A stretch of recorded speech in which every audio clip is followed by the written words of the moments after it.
Lo que voy a presentarles a continuación es algo que, espero, se convierta en una nueva serie a futuro. Dada mi baja actividad en los últimos años, me hace falta hacer un poco de crítico de cine. Después de todo, de eso se trata este canal, ¿no? De ser un crítico de cine. Y encima además, también necesito recuperar un poco de mis capacidades críticas, que han perdido fogueo después de tantos golpes que he sufrido, sobre todo a raíz de la pérdida de mi página de Facebook. Madre mía, esto todavía me afecta. Pero más importante aún, porque siento que he perdido motivación con el cine a raíz de ver un montón de aberraciones a lo largo de los últimos años. Y siento la necesidad de recuperar esa motivación. Pero dejando de lado todo este rodeo, ¿en qué consiste esta nueva serie? Simplemente vamos a realizar un análisis de los premios Oscar. Concretamente, el Oscar a la mejor película. No solamente analizando la ganadora, sino a las candidatas al premio, según el año en concreto. Es decir, este especial va a ser algo así como una retrospectiva. De momento vamos a iniciar con la edición del año 2001, que premiaba las películas del año 2000, es decir, la edición número 73 de los premios de la Academia. Más tarde, si todo marcha bien, veremos si analizamos las ediciones correspondientes al siglo XX, pero como se habrán dado cuenta, de momento prefiero centrarme en las películas del siglo XXI. Quizás así recuerde por qué este siglo ha sido especialmente irregular con el cine, al menos con el cine más reconocido. Este especial lo hago no porque piense que los premios Oscar son importantes, porque hoy día considero que estos premios son una basura, sino porque considero que es un ejercicio crítico y cinéfilo interesante, de modo que intentaré con esto abrir mi mente de nuevo a la crítica y conozcan además mis perspectivas sobre estos premios. Así que vamos allá, con nuestro primer episodio de Análisis del Oscar a la mejor película, año 2000.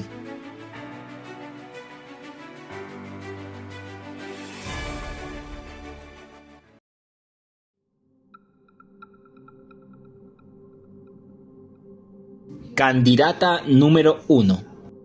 Traffic.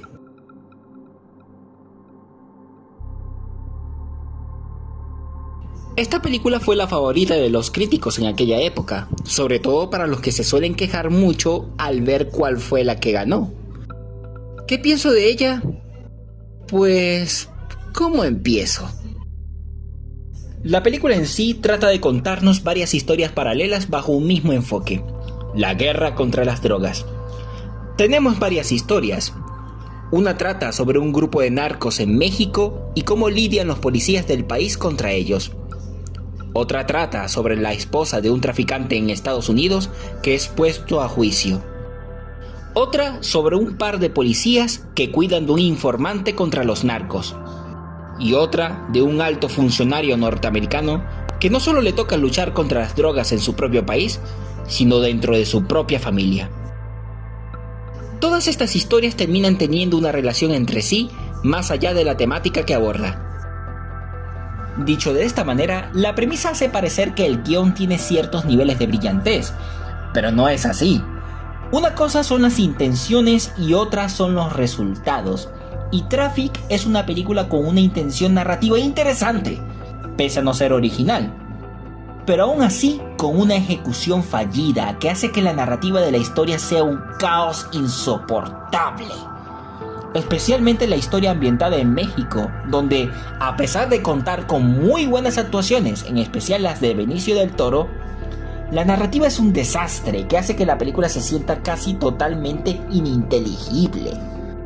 Y por si fuera poco, el desastre narrativo del guión viene acompañado con un estilo visual espantoso y unas historias que, a pesar de ser potencialmente interesantes, la película se las arregla para hacer del metraje tedioso, aburrido y caótico. Durante todo el metraje estuve luchando para mantener la atención. El aburrimiento es algo subjetivo, es cierto, pero muchas veces uno se aburre porque la película no se permite hacerse interesante. Y en mi caso, lo caótico de la historia la hace insoportable y poco atrayente. Pero la película tiene sus puntos positivos. Destacan las actuaciones que, aunque no son especialmente sorprendentes, cumplen muy bien con sus roles. La película está llena de estrellas además, y de actores muy conocidos, lo que me hace pensar que es una típica película de Hollywood diseñada para ganar premios. Pero dejando eso de lado, las actuaciones cumplen muy bien con la película, especialmente las de Benicio del Toro y Catherine Zeta-Jones, pero debo destacar también a la actriz que hace el papel de la hija del personaje de Michael Douglas, Erika Christensen. Está espectacular, especialmente en las escenas en las que está drogada. Realmente la película construye muy bien los efectos de las drogas en los adictos, y se puede sentir cómo la actriz hace creer al espectador totalmente que está invadida por sus efectos. Es impresionante. Lo que me lleva a mencionar otro de sus aspectos positivos: la construcción de atmósfera de los efectos de las drogas está muy bien conseguida. No solo con las escenas de la hija del funcionario, sino con las escenas del recorrido de las calles de las ciudades norteamericanas. Se puede sentir su devastación en la gente. La subtrama de la hija del funcionario norteamericano, interpretado por Michael Douglas, hay que destacar que, a pesar de ser la subtrama más sencilla, es la más sólida de la película, lo que la ayuda a salvarla de ser un total desastre. Pero los momentos positivos de la película son elementos minúsculos. Realmente, en general, la película no solo es regular, sino narrativamente desastrosa, y te deja con la sensación de haber visto un bodrio. La fotografía es espantosa. Por momentos la dirección de los movimientos de cámara la hacen parecer una película de serie B. Pero lo más desesperante es el estilo visual, que se resume en unos horrorosos filtros de colores que producirían cáncer en los ojos. Están los típicos colores sepia para México, que ya hasta son un meme, y un horroroso color azul para los Estados Unidos. La película a nivel cinematográfico es muy deficiente, utiliza recursos que podrían entenderse si es una película de bajo presupuesto, pero no si es una película de Hollywood repleta de actores famosos. Quizás todo el presupuesto se le fue pagando a actores, no lo sé. Creo que la razón por la que la fotografía tiene ese estilo es que la misma película es consciente de su propio caos narrativo, y para intentar no perderse, recurre a poner esos espantosos filtros de colores. No vaya a hacer que el espectador note que hay un caos en la narrativa y se pierda, que igualmente termina ocurriendo. Tal vez la razón por la que la película falle tanto en la narrativa visual es que envejeció muy rápido. Pero creo que eso sería excusarse. Muchas otras películas con ese estilo narrativo han envejecido mejor. No tanto por la cuestión visual, sino porque sus guiones son más sólidos. Pero muchísimos más sólidos. En fin, Traffic es una película mediocre. No quería ser cruel con ella, pero realmente no me interesa en lo absoluto ser demasiado complaciente con películas mediocres que están llenas de aclamación. Tiene ideas interesantes y se entiende lo que trata de hacer, pero de una forma fallida. Buenas actuaciones, buenas intenciones, buen potencial incluso, pero espantosa ejecución, que incluso se siente casi como una estafa, con ese final bonito donde tratan de dar un mensaje sobre cómo deben combatirse las drogas, con deporte. Parece mensaje de político socialista. No quisiera empezar este video peleando de verdad, ni generando polémicas, ni nada de eso. La verdad no es mi intención. Pero este especial se trata de decir lo que uno piensa, y realmente pienso que Traffic es una película fallida.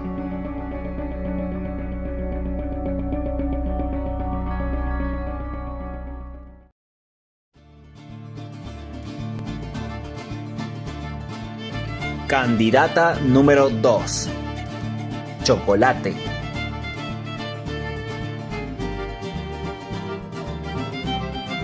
Esta película es de esas que pasó prácticamente al olvido conforme pasaron los años, y haber sido candidata al Oscar tampoco ha ayudado mucho a que se le recuerde. ¿Merece ese trato? Pues yo creo que no. Chocolate cuenta la historia de Bian, una mujer nómada y soltera que un día, junto a su hija, se asienta en un pequeño pueblo católico y conservador en Francia. Bian es francesa, pero tiene antepasados nativoamericanos debido a un trágico amorío que su abuelo tuvo con una mujer maya, y ella conserva parte de la herencia que su abuela dejó en sí. Al llegar al pueblo, alquila una pequeña casa y monta una tienda de chocolates que tienen una preparación especial inspirada en la cultura maya, lo que es visto con una mezcla de curiosidad y desdén por el pueblo. Ella tiene un truco de ventas. Usa una rueda maya a la que le da vueltas y según lo que el cliente vea en ella, en conjunto con la personalidad de este, Bian deduce el tipo de chocolate que es de su gusto y hasta necesario. Bajo esta forma de descubrir a las personas, Bian entabla distintas formas de relación con los lugareños, desde empáticos, simpáticos, gentiles, complejos y amigables, pero también hostiles. Este comportamiento de la chocolatera es visto por los hostiles como una forma de blasfemia, especialmente por el alcalde del pueblo, un hombre no necesariamente malo, pero sí muy receloso, prejuicioso y conservador, lo que lo llevará a hacer todo lo que esté a su alcance para lograr la expulsión de aquella chocolatera forastera. Pero ella no estará sola, porque gracias a su actitud colaborativa, una parte del pueblo va a apoyarla.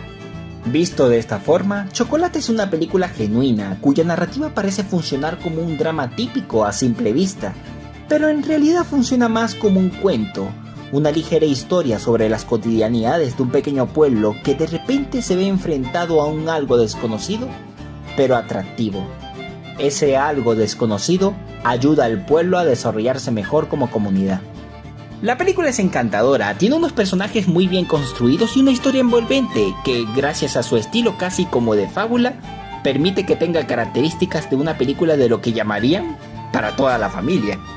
La película podrá no ser espectacular, pero se sirve para una historia que tiene la intención de otorgar una suerte de magia al espectador.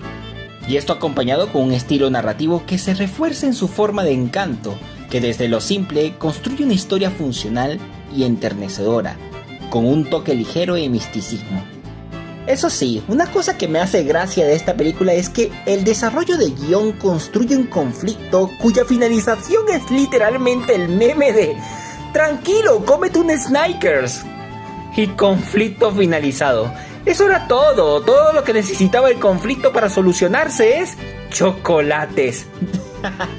De haberse producido los hechos de esa forma desde el principio, la película habría terminado en 20 minutos.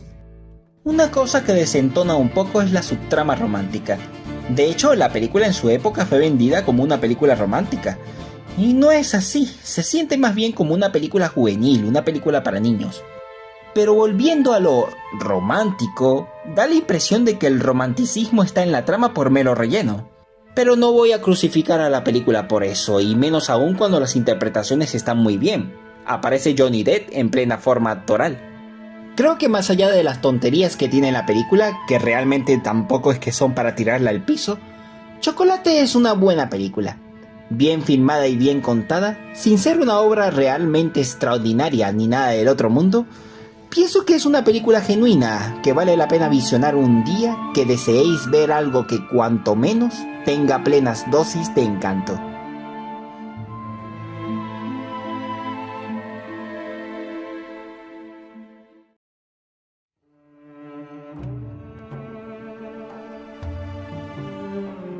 Candidata número 3. El tigre y el dragón. Tengo muy mala relación con el cine chino, pero a veces hacen cosas interesantes, y hubo un tiempo en que se dedicaron plenamente a hacer películas épicas con un toque de fantasía. Y una de esas películas que hizo que se asentara esta tendencia fue esta, El tigre y el dragón. Ambientada en la China del siglo XVII, la película cuenta la historia de las intrigas y conflictos que giran en torno principalmente a dos guerreros, Li Mubai y Chu Li. Ambos grandes amigos y un poco más que eso, un amor no correspondido que ambos se niegan. Li Mubai desea retirarse un tiempo para ir a buscar a la asesina de su maestro para ir a vengarlo. Ante eso, abandona una legendaria espada que es bautizada como el Destino Verde, que entrega a Chu Li con el fin de llevarla a la ciudad de Pekín para ponerla en custodia de la gobernación de la ciudad. Sin embargo, una vez llega a Chu Li a la ciudad y la espada es entregada, la misma es robada por una gran y talentosa guerrera que aprendió un poco del mismo arte marcial que aprendieron Li Mubai y Chu Li, el arte de Wudang, que otorga al guerrero, bueno, poderes especiales. Ante esto, Li Mubai y Chu Li se ven envueltos en un conflicto que los llevará a tomar la decisión entre enfrentar viejos odios del pasado asociados a su escuela de artes marciales o seguir a esta habilidosa y talentosa guerrera para entender sus motivaciones y principios. La historia es más compleja que eso y realmente difícil de resumir en una sinopsis, pero la narrativa, pese a sus enredos y complejidad que la película maneja en la relación de sus personajes, es bastante coherente e interesante, y el desarrollo de sus historias se torna atractivo y entretenido. Eso sí, hay que prestar mucha atención a la película porque pasan muchas cosas a la vez, y si te distraes corres el riesgo de perderte. Cosa que por suerte no deberá ocurrir, ya que la película logra mantener la atención del espectador gracias a su narrativa ágil, y por supuesto sus entretenidas escenas de acción, pese a lo enrevesada de la trama. Trama que involucra muchos conflictos. Tenemos la subtrama de Li Mubai y su rivalidad con la asesina de su maestro. La relación que ésta tiene con la guerrera más joven, que tiene por nombre Yang. Los deseos de aventura de esta última y los intereses de Li Mubai en su potencial. El pasado amoroso de la chica, una guerrera joven y aristócrata con un bandido del desierto. Incluso meten un elemento de resentimiento hacia la escuela de artes marciales de Wudang, que casi podrían sonar como una suerte de feminismo radical. Hay que decir que la película no tiene villanos, todo el conflicto gira en torno a personajes grises, donde incluso la crueldad casi no está presente.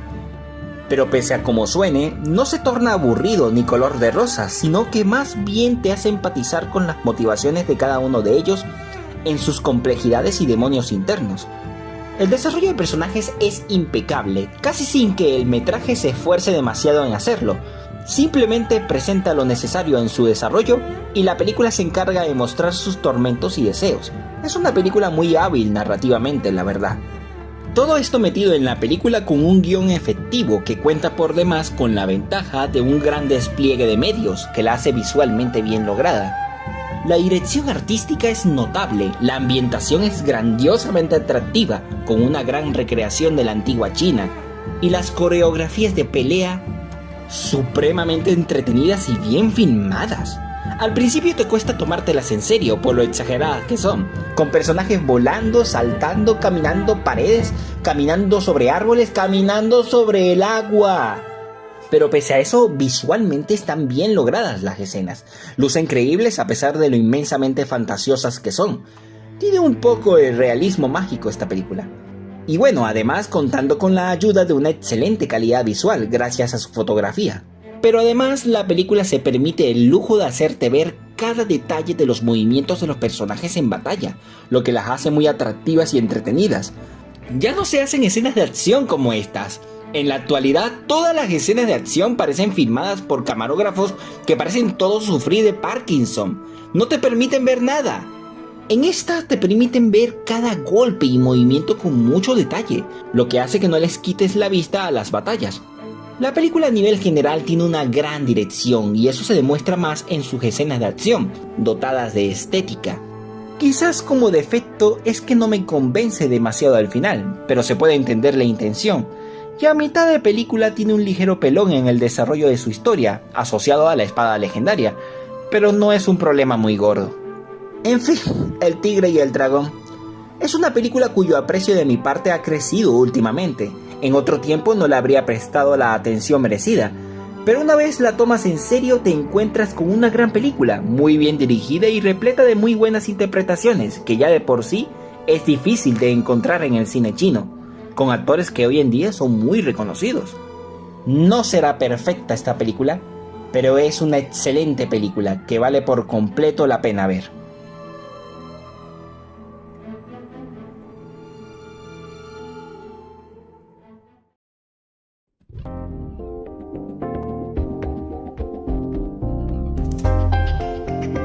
Candidata número 4, Erin Brockovich. Una cosa curiosa que ocurrió en esta entrega de los Oscars es que fueron nominadas a Mejor Película dos cintas dirigidas por un mismo director. En este caso, Steven Soderbergh, director de Traffic, y de esta película, Erin Brockovich. Basada en hechos reales, la película cuenta la historia de Erin Brockovich, interpretada por Julia Roberts, una chica de mal carácter que se ve envuelta en un mundo de necesidades, y más aún después de sobrevivir a un accidente de tránsito. Su vida es difícil, perdió el juicio por el caso de su accidente y tiene que criar ella sola a 3 hijos.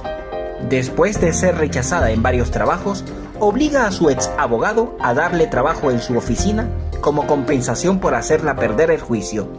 Erin convence al abogado y consigue el trabajo, y pronto descubre nuevas capacidades, y en medio de ese proceso de desarrollo profesional, descubre también que una corporación industrial está envenenando las aguas de un pueblo cercano, causando una epidemia de enfermedades por intoxicación. Erin luchará todo lo posible para que se haga justicia por los enfermos a medida que también crecen sus nuevas capacidades profesionales. En líneas generales, la película está muy bien. Posee una narrativa sencilla y simple, pero funcional y asertiva. En cierta forma, Erin Brockovich es una típica película de activismo social, una típica película de denuncia. ¿Cumple con su cometido? Sí. Es uno de los tipos de películas que a la academia le suele gustar, una película de conciencia social. Por suerte la película tampoco se enfrasca demasiado en ese discurso, se centra más en el desarrollo personal de la protagonista, que hay que destacar está muy bien conseguido, con una magistral interpretación de Julia Roberts, que expone el carácter de un personaje con una personalidad atractiva, pero difícil de sobrellevar. Un personaje por el que es difícil empatizar por su mal carácter, pero a medida que avanza la historia comprendes sus motivaciones y empatizas con él. Pero cuesta hacerlo. Al principio el personaje incluso te cae mal. Es difícil empatizar con ella cuando siempre tiene esa actitud, a pesar de las cosas que sufre. Siempre anda de mal humor y gritando a todos. Juro que hubo momentos en que quería pegarle. Personas para que te den un trabajo que valga la pena. ¿Notas todo, gorda, o hablo muy rápido para ti? Lo lamento mucho, en verdad, pero no tenemos vacantes ahora. Mentira, si no tiene vacantes, alguien podría responder las llamadas de los clientes. No grites. Pero pronto la película se encarga de humanizar al personaje y construir un desarrollo coherente con él. A pesar de que el personaje no cambia su carácter, la película termina y ella sigue igual, con su carácter insoportable. Pero básicamente, a pesar de tener un carácter difícil, Erin tiene su lado gentil. Además, este personaje tiene una fortaleza. Es muy inteligente y aprende cosas muy rápido, no se deja dominar y tiene temple y tenacidad, características que permiten que sobrelleves al personaje. Estas cosas no necesariamente son un defecto de la película, ojo. Simplemente el personaje es así, de modo que está bien construido. La película es entretenida y en cierta manera interesante, con una narrativa sencilla que te hace sentir atracción por la historia y entender las motivaciones y vivencias del personaje principal y el conflicto en el que se mete. Aunque el desarrollo narrativo de la película, cuando empieza con la trama de todo el rollo legal de la corporación criminal, resulta un tanto caótica y se siente un poco apresurada. Creo que la película falla un poco al presentar el conflicto, pero poco a poco va teniendo sentido. La película se autocorrige. En fin, Erin Brockovich. Es una película genuina y bien hecha. No es la gran cosa, pero es una película decente. Se puede ver.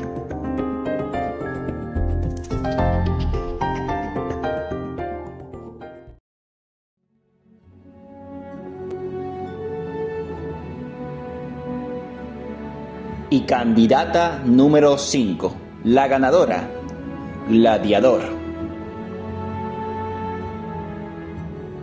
Considerando que Gladiador es una de mis películas favoritas, nunca he escrito nada de ella que le haga justicia, tratándose de una película que aprecio muchísimo.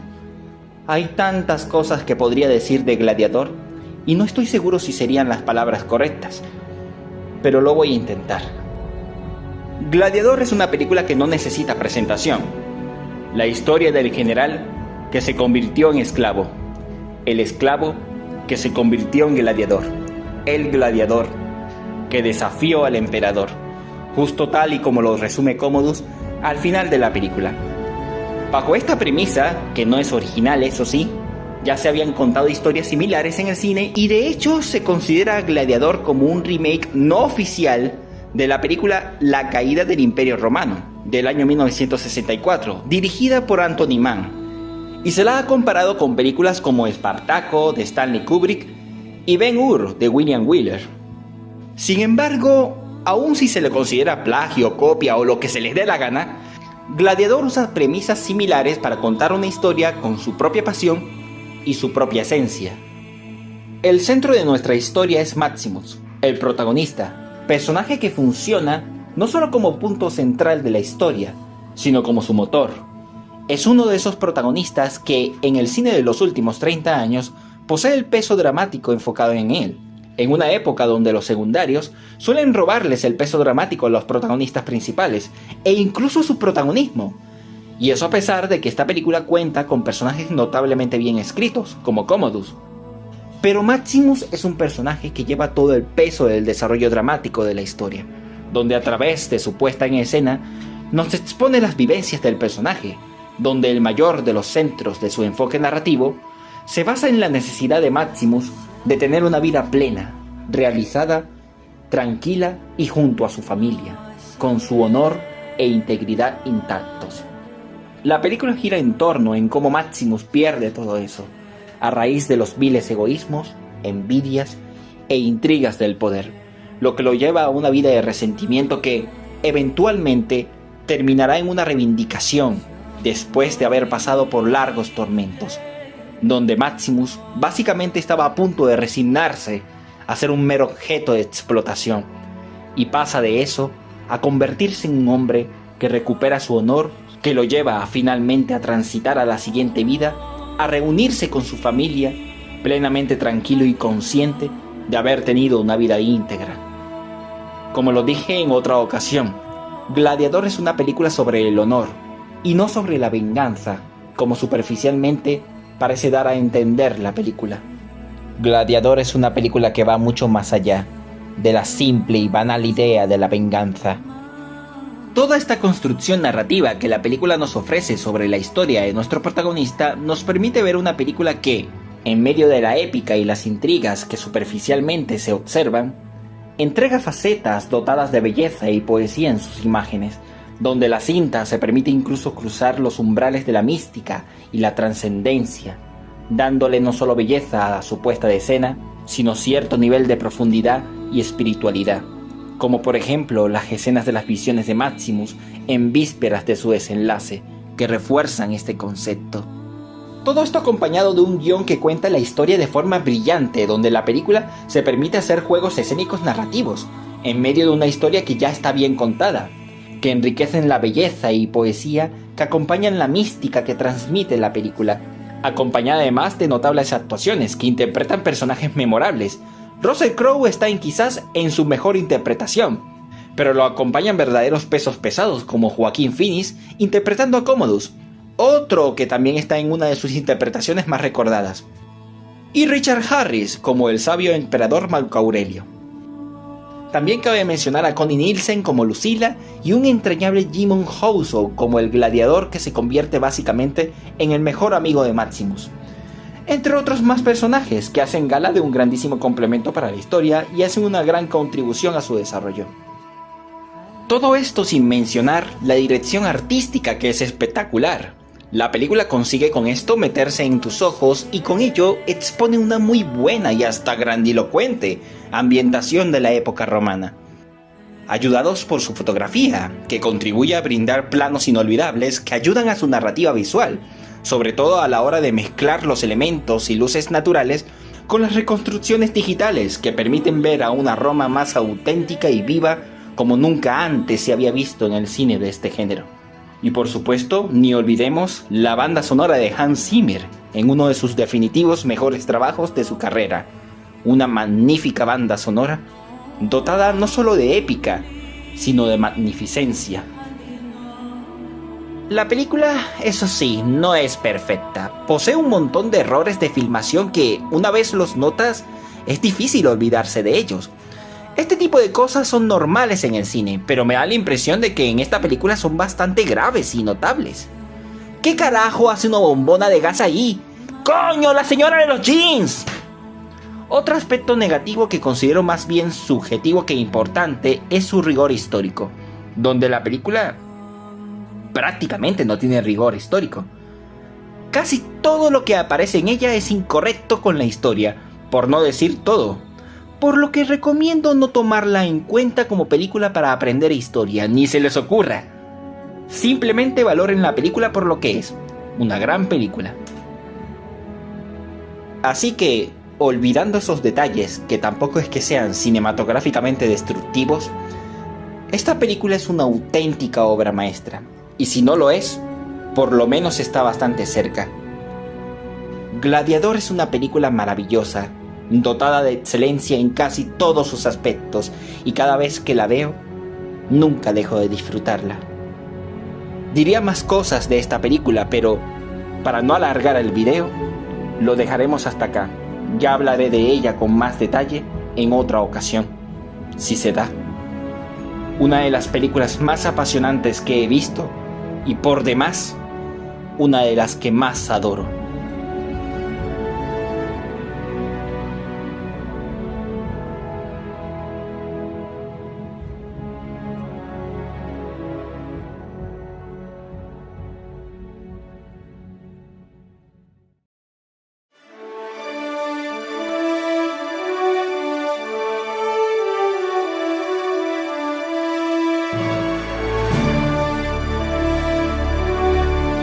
Bien, llegados aquí, hagamos un recuento. Las nominadas a Mejor Película en esta edición fueron 5, las cuales serían Traffic, Chocolate, El Tigre y el Dragón, Erin Brockovich y Gladiador. La ganadora en esta ocasión fue Gladiador, decisión muy criticada por los seguidores del premio por alguna extraña fijación negativa que le tienen a la película sin razón aparente. Francamente no entiendo por qué odian esta película, y más aún odian que haya ganado este premio. Pero yo considero que fue una decisión acertada, sin desmerecer los méritos de las otras candidatas. Creo que Gladiador es una película superior a las demás, pero muy superior, sin ningún tipo de exageración. Es una película mucho más completa, grandiosamente dirigida, excelentemente escrita y con una historia apasionante y maravillosamente narrada. Nada más podría pedir de ella. La mayoría de los críticos prefieren a Traffic. No es por llevar a la contraria, pero me parece la peor película de las candidatas. Más que la peor, me parece una película mediocre. Lo más sorprendente es ver a tanta gente afirmar que la que merecía ganar era esta.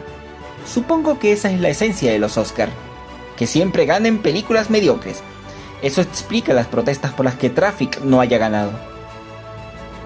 Quizás la única película que podría rivalizar con Gladiador es El Tigre y el Dragón, la cual es una película excelente, pero aún así pienso que Gladiador tiene una calidad cinematográfica muchísimo mayor, sin desmerecer a la cinta china, que de verdad es una película excelente. Las otras dos películas simplemente están bien, buenas películas para ver un domingo, una gustará más, otra gustará menos, pero es así. Por ejemplo, Chocolate es una película mucho más mundana y encantadora, con cierto toque que la hace parecer un cuento, lo que le da un toque más genuino y agradable, que hará que tal vez el espectador un poco menos exigente que yo, tal vez la termine adorando y poniéndola en su lista de películas favoritas. Y es de esas películas que suelen gustarte en tu infancia, lo que la hace relativamente especial. Y Erin Brockovich simplemente entretiene, así nomás. Así que en fin, si hacemos un top 5 de las candidatas al premio a mejor película de este año, quedaría de la siguiente manera. En quinto lugar, Traffic, mediocre película, la peor de todas con diferencia. Cuarto lugar para Erin Brockovich, que está bien y es una película que se puede ver. Tercer lugar para Chocolate, una película encantadora. Segundo lugar para El Tigre y el Dragón, una película excelente, totalmente. Y primer lugar, la ganadora es más que acertada, Gladiador, la obra maestra definitiva de entre las candidatas, definitivamente una película superior. Antes de terminar, quisiera mencionar unas cuantas películas que bien pudieron ser consideradas para este premio. Lo más curioso es que algunas de estas películas fueron nominadas al Oscar, pero en otras categorías. Algunas de esas películas son Billy Elliot, muy buena película. Náufrago, una película muy memorable. Y la mexicana Amores Perros de González Iñárritu, una película brillante. Por favor, estas 3 películas son mejores que Traffic. Y fueron candidatas en otras categorías. Este año también se estrenaron películas como El Patriota, El Grinch, hasta Dinosaurio me parece muy buena película. El Camino hacia el Dorado también es de este año, y también Las Locuras del Emperador, vale, lo admito. Ninguna de estas películas las hubiera considerado la Academia para el premio mayor. Pero las primeras 3 que mencioné fácilmente pudieron competir en lugar de Traffic y Erin Brockovich. Voy a hacer una mención especial a Requiem por un sueño, una de las películas más destacadas del año 2000, pero de la cual no puedo dar opiniones, porque no la he visto. Es de esas películas que siempre me propongo a ver y nunca la veo por falta de voluntad. El año 2000 fue más interesante de lo que recordaba, se estrenaron películas bastante variadas en propuestas. Obviamente no todas oscarizables, pero tal vez considerables, unas y otras interesantes y entretenidas. Bueno, señores, esto sería todo por ahora. Nos vemos en la siguiente edición, que esperemos que la haya, ya que produzco videos cada vez que pasa el cometa Halley. Esperemos que esta vez seamos constantes. Así que nos vemos en otra ocasión. Hasta luego.